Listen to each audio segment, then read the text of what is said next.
Hello, I am Logan Rempert. I am 21 years old and have spent a third of my life on the Iron Range in the West Metro and in the Twin Ports. And I currently live in Hibbing, Minnesota. I am currently pursuing my Associate of Arts degree with sociology major at Hibbing this year. And I chose to go back to college after an adverse PSEO experience and after dropping out during COVID.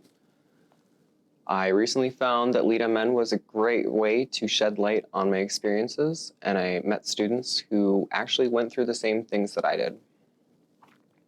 I am currently the Northeast Region Governing Council representative, and I'm also the Diversity, Equity, and Inclusion Committee member at HCC. I'm a student representative, and I'm also on the ASA Technology Council, and I'm the student rep for LeadMN for that. I have let the students on my campus know that we have the right to address concerns within our campuses that affect our students. I would also like to point out that students can appeal their grades. They can provide input within tuition increase consultations and by attending student life meetings and student life fee consultations. I also stress that students should hold administrators and committee members accountable by preventing conflicts of interest. And I would also like to engage with students via text message to allow them to receive information in the moment, as many folks I know check their emails less often than their texts nowadays. I have attended events such as the Power in Diversity Conference at SCSU this year with LeadMN, and I would hope to recruit others for events alike.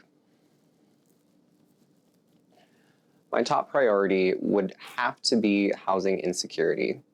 As I mentioned back in October at my first LeadMN event, it is very important to me, and I did get an overwhelming amount of applause for that idea. I wish for a day when off-campus housing is factored into financial aid packages, similarly to when one lives in a dorm. As a student who has moved so many times, I've seen how housing insecurity truly affects a student's ability to focus on their academics, let alone succeed. The lack of stable, affordable housing sometimes causes students to withdraw from classes or even drop out completely. As a former bartender of 2 years and a longtime customer service worker, I have met many different people of all backgrounds, and I have learned just as much from talking and interacting with them. I also recognize as a fellow LGBTQIA ally and member that discrimination within the schools does occur, and that it is okay to formally address it.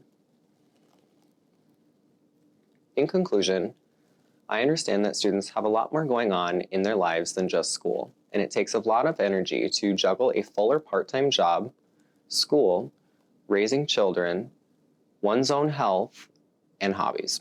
My promise to you is to make your student journey easier, with less red tape and with a focus on remediating the things that prevent students from doing their best.